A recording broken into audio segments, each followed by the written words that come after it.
Welcome to In Defense Of, making the case for overlooked, forgotten, or derided movies in 5 minutes or less. If you don't have 5 minutes, here's 5 seconds.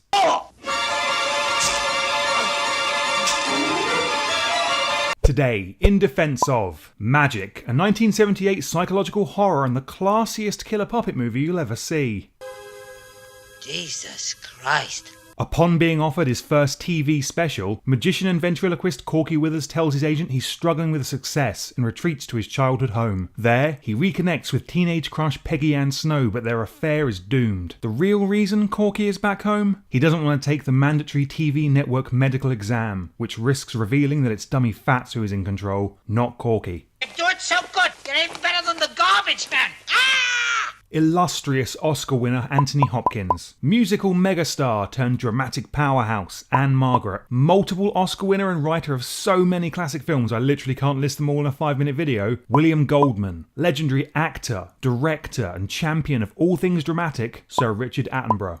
They made a killer puppet film. This forever astonishes me. Imagine if Scorsese directed an Aaron Sorkin script starring Pacino, Streep and Hanks. Wow, Marty, that's a hell of a team. What's your movie about? Cannibals! That is basically what's going on here. Is there any subgenre of horror as risible as the Killer Doll film? Hardcore horror fans and mainstream moviegoers alike tend to sneer at the concept. Just kick it, they rightly point out. Sneer no more. Magic is a grade A movie made by grade A talent. Let's look at its opening scenes. Corky describes the rapturous reception he received during a performance while we're shown the truth. He tanked. Everybody applauded like crazy.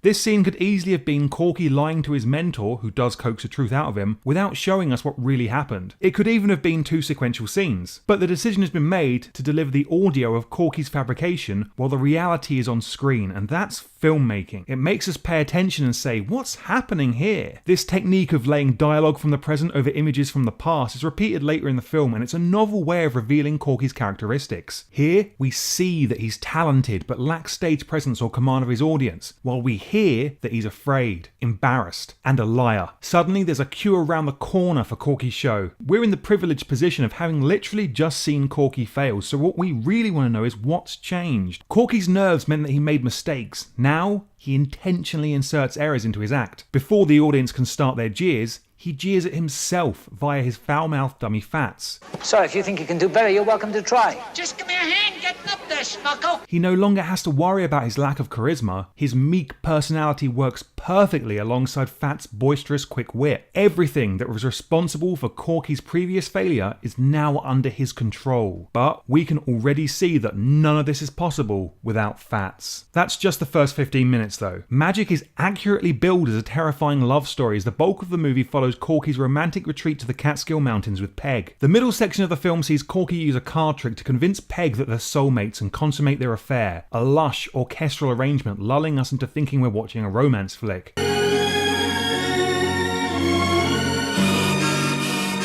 And that's where Fats interjects to remind us that we're watching a scary movie. Fats isn't alive like Chucky, and the movie makes that clear to us, putting he and Corky in the same clothes, and Corky's shadow here are a couple of the more subtle and interesting ways this is shown. Regardless, the same is he alive or isn't he tricks that you've seen before are utilised. He's backed up by a horrible dissonant harmonica soundtrack, stark contrast to that rich orchestral score.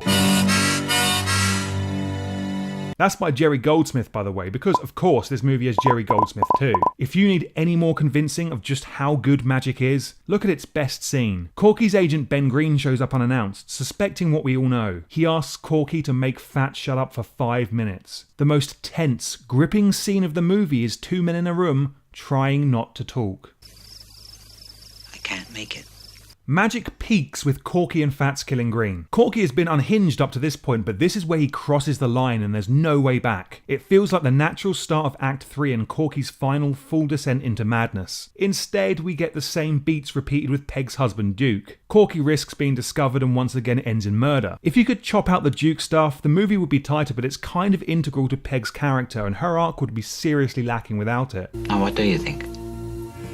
We're gonna be a star. The Omen, or Carrie, or The Exorcist, or Don't Look Now. I don't know why Magic isn't considered an essential 1970s frightener because it fully deserves to be. It takes significant influence from Dead of Night, a creepy World War II era flick that I'll get around to reviewing one day. The quality of talent behind Magic gives the game away. It's not just a terrific horror movie, but a terrific movie, full stop. The level of craft here is to be admired. You don't want Magic to be the last thing you watch before you go to bed.